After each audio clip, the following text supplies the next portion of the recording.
Peter, for that. We now turn to Rupa Huq. Rupa. Thank you, Chair, and good afternoon, good evening, chaps. Congratulations, Your Lordship, on your elevation. The Secretary of State quoted Rag and Bone Man. I think this is more of an M&M cleaning out the closet type of question of some loose ends that need tying up. So first of all, how many lorry parks will we need by the 1st of January? And have you decided where to build them?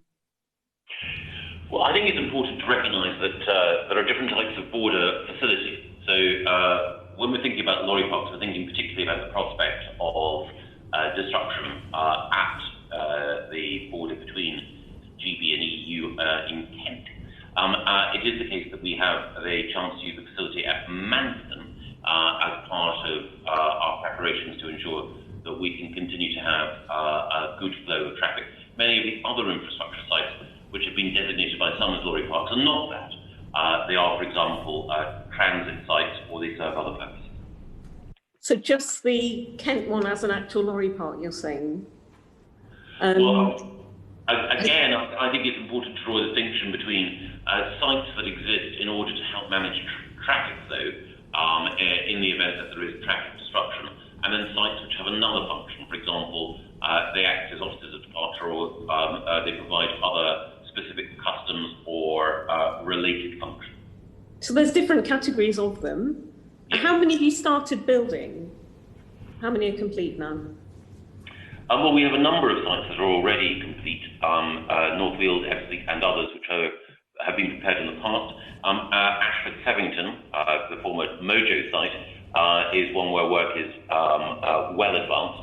And of course there will be some facilities that will only be required from July of next year because they relate to import requirements, not export requirements. On the 12th of June, it was on the gov.uk website, it's been in the Financial Times, that a major programme was announced, a £50 million package for intermediate customs sector, including training new customs officers. I just wondered, how many of these customs agents have been trained under that programme?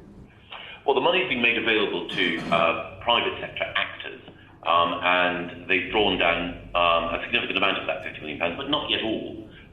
But by definition, because you have a fluid market, we don't know how each individual actor within the marketplace has responded, but there is a significant market opportunity because, as I mentioned earlier to Mr. Bone, once we're outside the single market and the customs union, then businesses will require either in-house or through a freight forwarder or customs intermediary the capacity to fulfill new processes. So again, a lot will depend on the individual decisions that companies take about whether or not they increase their in-house capacity or seek to outsource the delivery of this service. I mean, because in that same announcement, it said 50,000 new ones are needed. So I just wondered how many of those will be ready for the 1st of January. If it's going to the private sector, presumably there's some oversight, someone is monitoring this. Well, it would be the private sector anyway. These are functions in the market. But the 50,000 figure is, like so many of them, a guesstimate. But 1,400 organisations have already applied to draw down funds from the support that we provide. So we don't know exactly how many ready. And then just what IT systems? Well, indeed, one of the things is that there are a million daily interactions in the market, and by definition, this was the thesis of Friedrich Heyst's Road to Serfdom, that no government can understand at any given time what all those market interactions are.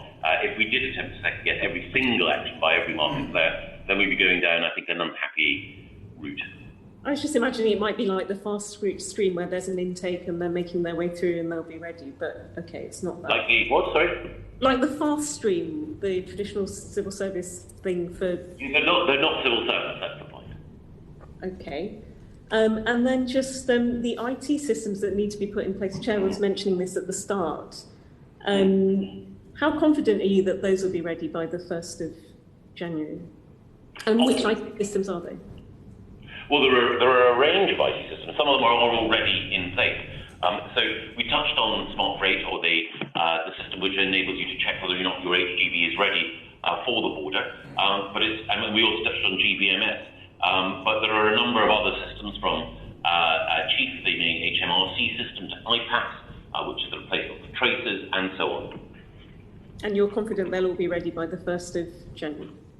The majority are already. Sounds like a Gary Lineker eat your shorts moment. Eat your what? Shorts. Well, remember, he said he was so confident that Leicester wouldn't win the league, that he would eat his shorts. But yeah, thank you. Okay. Well, I think Leicester did win the league, didn't they? Yeah. They did.